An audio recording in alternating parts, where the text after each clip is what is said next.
Ewe Mwenyezi Mungu mwenye rehema, mwingi wa utukufu, Bwana wa viumbe vyote, muumba mbingu na dunia, twakuomba kwa unyenyekevu utupe hekima na busara sisi waja wako tuliokusanyika hapa. Uibariki Tanzania iwe nchi ya amani,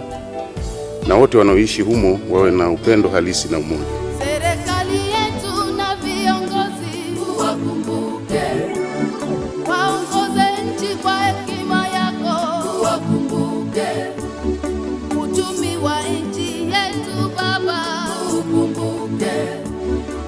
bunge pia na mahakama, ukumbuke sikia kilio